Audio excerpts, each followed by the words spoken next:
দৰঙৰ দেৱানন্দ শ্বহীদ দিৱস উদযাপন ৰাজ্যৰ অন্যান্য প্ৰান্তৰ দৰে দৰঙৰো দেৱানন্দৰ শ্বহীদ ভৱানী গোস্বামী ক্ষেত্ৰত অসম আন্দোলনত প্ৰাণ ত্যাগ কৰা শ্বহীদসকলক অসম গণ পৰিষদ দলৰ চিপাঝাৰ বিধানসভা সমষ্টিৰ উদ্যোগত শ্ৰদ্ধাঞ্জলি জনোৱা হয়।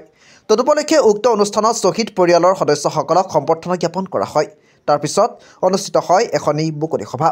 সভাখনত অসম গণ পৰিষদ দলৰ কেন্দ্ৰীয় উপসভাপতি তথা প্ৰাক্তন ৰাজহ মন্ত্ৰী ডক্টৰ জয়নাথ শৰ্মা, চিপাঝাৰ উচ্চতৰ মাধ্যমিক আৰু বহুমুখী বিদ্যালয় অৱসৰপ্ৰাপ্ত অধ্যক্ষ ৰজনীকান্ত নাথ, জিলা অগপৰ সভাপতি কমলেশ্বৰ বৰুৱাৰ লগতে কেইবাগৰাকীও বিশিষ্ট ব্যক্তি উপস্থিত থাকে।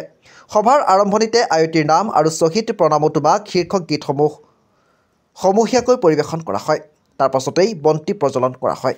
News report AIN live. মঞ্চৰ পৰা মঙলদৈত প্ৰথমতে আৰম্ভ কৰিছে। সেই সময়ৰ জনতা দলৰ পৰা নিৰ্বাচিত প্ৰাৰ্থী সাংসদ হীৰালাল পাটোৱাৰীৰ মৃত্যুৰ পিছত মঙলদৈ লোকসভা সমষ্টিত সহনীয় উপনিৰ্বাচনৰ কাৰণে নটিফিকেশ্যন হ'ল আৰু তাৰ কাৰণে প্ৰথম পৰ্যায়ত আমাৰ চামাৰী ৰিভিজন এটা ভোটাৰ তালিকাৰ পুনৰ ৰিভিজন এটা হ'ল আৰু তেতিয়া প্ৰায় 45,000 সন্দেহযুক্ত বিদেশী লোক ভোটাৰ তালিকাত অন্তৰ্ভুক্ত হ'ল। এই 45,000 লোকৰ বিৰুদ্ধে সেই সময়ৰ আমাৰ DIG বৰ্ডাৰ হীৰেন্দ্ৰ ভট্টাচাৰ্য ডাঙৰীয়া, তেখেতক আমি লগ ধৰাত ছাত্ৰ সন্থাৰ তৰফৰ পৰা তেখেতে আমাক ক'লে যে ভাৰতীয় সংবিধান অনুসৰি ভোটাৰ তালিকা প্ৰস্তুতৰ পিছত আমি সন্দেহযুক্ত লোকসকলৰ বিৰুদ্ধে আপত্তি দৰ্শাব পাৰোঁ আৰু আপত্তি দিয়াৰ কাৰণে অবজেকশ্যন ফাইল কৰিব লাগে। আমি সেই সময়ৰ ইলেকশ্যন বিষয়াৰ ওচৰত ছাত্ৰ সন্থাৰ তৰফৰ পৰা প্ৰায় 45,000 সন্দেহযুক্ত বিদেশী লোকৰ বিৰুদ্ধে অভিযোগ উত্থাপন কৰিছিলোঁ আৰু অসম আন্দোলনৰ সেই প্ৰথম আৰম্ভণি। শ্বহীদ দিৱসৰ সন্দৰ্ভত কি ক'ব এতিয়া? আৰু শ্বহীদ দিৱস সম্পৰ্কত আপোনালোকক কওঁ, গোটেই অসমত সংসদীয় নিৰ্বাচনৰ কাৰণে 79 চনৰ নৱেম্বৰ মানত নটিফিকেশ্যন হ'ল আৰু 11 ডিচেম্বৰ 79 চনৰ 11 ডিচেম্বৰত সংসদীয় লোকসভা নিৰ্বাচনৰ কাৰণে মনোনয়ন দিয়াৰ শেষ তাৰিখ। গতিকে 10 ডিচেম্বৰৰ দিনা ফখৰুদ্দিন আলী আহমেদ ডাঙৰীয়াৰ ভাৰতবৰ্ষৰ ৰাষ্ট্ৰপতি আছিল, তেখেত ঢুকোৱাৰ পিছত তেখেতৰ পৰিবাৰ আবিদা বেগমে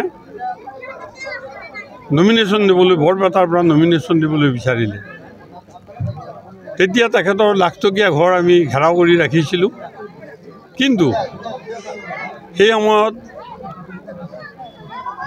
জোৰ কৰি অসমৰ জনসাধাৰণৰ মতৰ বিৰুদ্ধে গৈ এক ভয়াৱহ পৰিস্থিতিৰ সৃষ্টি কৰি লাখটকীয়াত হাজাৰ হাজাৰ আন্দোলনকাৰীৰ ওপৰত লাঠিচাৰ্জ কৰি আবিদা বেগমক লৈ যোৱা হৈছিল বৰপেটালৈ পুলিচ বেষ্টনী। আৰু বিভিন্ন ঠাইত আমি বাধা দিছিলোঁ ছাত্ৰ সন্থাৰ তৰফৰ পৰা, কিন্তু আমি নোৱাৰিলোঁ। ভৱানীপুৰত বৰপেটাত সোমোৱাৰ আগমুহূৰ্ততেই তাত ভৱানীপুৰ আঞ্চলিক ছাত্ৰ সন্থাৰ তৰফৰ পৰা হাজাৰ হাজাৰ খিলঞ্জীয়া লোক ওলাই আহিছিল আৰু নমিনেশ্যন দিবৰ কাৰণে বাধা দিছিল। কিন্তু তাত এক ভয়াৱহ পৰিস্থিতি কৰিছিল। তাৰ নেতৃত্ব লৈছিল গিল নামৰ এজন DIG। তেওঁৰ নেতৃত্বত গুলীচালনা অৱশ্যে হোৱা নাছিল, লাঠি চালনা হৈছিলে আৰু এই লাঠি চালনাত আমাৰ আন্দোলনকাৰী ছাত্ৰ খৰ্গেশ্বৰ তালুকদাৰৰ মৃত্যু হৈছিল পুলিচৰ লাঠিৰ কোবত। আৰু এনেকুৱা অৱস্থা কৰিছিল খৰ্গেশ্বৰ তালুকদাৰক পুলিচে কোবাই অচেতন হোৱা অৱস্থাত খালত পেলাই দিছিলে। অসম গণ পৰিষদৰ চৰকাৰ হোৱাৰ পিছত আমি এই 10 তাৰিখটো চৰকাৰীভাৱে শ্বহীদ দিৱস হিচাপে পালন কৰিবলৈ লৈছোঁ আৰু আজি আমাৰ মিত্ৰজোঁটৰ চৰকাৰে সমগ্ৰ অসমতে এইটো এটা চৰকাৰীভাৱে এই শ্বহীদ দিৱসটো উদযাপন কৰা হৈছে। আপোনালোকে জানে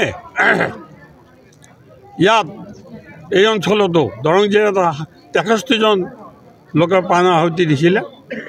মোৰ নিজৰ ভাতৃ দয়া আৰু এই অঞ্চলৰ মজা ডেকা, ক্ষিতেশ্বৰ ডেকা, ডিম্বেশ্বৰ ডেকা, হৰগোবিন্দ গোস্বামী, ভৱানী গোস্বামী, থানেশ্বৰ শৰ্মা ভট্ট এইসকলো শ্বহীদ হৈছিল। দিনৰ চহৰীয়া নামৰ এজন শ্বহীদৰ ডেড বডিটোক আমি নাপালোঁ। অৰুণ চহৰীয়া নে অৰুণ বৰা, যতীন চহৰীয়া আৰু দীপেন্দ্ৰ দয়া শৰ্মাৰ একেলগে আমি হেৰি দিছিলোঁ। অৱশ্যে সেই সময়ত 1983 চনত মই নগাঁৱৰ জেলত আছিলোঁ। এনে আছে অসম চৰকাৰৰ বৰ্তমানৰ মুখ্যমন্ত্ৰী আৰু আমাৰ চুক্তিমন্ত্ৰীৰ দায়িত্বত থকা অসম গণ পৰিষদ দলৰ আমাৰ সভাপতি অতুল বৰা ডাঙৰীয়া আৰু সাংস্কৃতিক বিভাগৰ মাননীয় মন্ত্ৰী বিমল বৰা তেখেতসকলৰ যৌথ প্ৰচেষ্টাত আৰু বিশেষকৈ মাননীয় মুখ্যমন্ত্ৰী মহোদয়ৰ নেতৃত্বত আমি শ্বহীদ স্মাৰক এটা বৰাগাঁৱত গুৱাহাটীত আজি উন্মোচন মাননীয় মুখ্যমন্ত্ৰী মহোদয়ে কৰিছে। মই চৰকাৰক আপোনালোকৰ জৰিয়তে এইটোৱে অনুৰোধ কৰিছোঁ, অলপতে কেবিনেটে সিদ্ধান্ত লৈছে যে অসমৰ সকলো স্কুলতেই ভূগোল আৰু বুৰঞ্জী বাধ্যতামূলক হ'ব।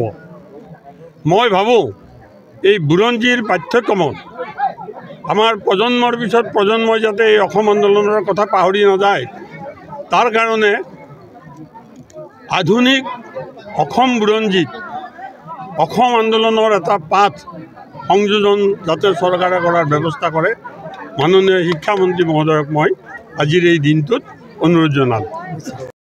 যিকোনো খবৰ বিজ্ঞাপনৰ বাবে যোগাযোগ কৰক 7896121996।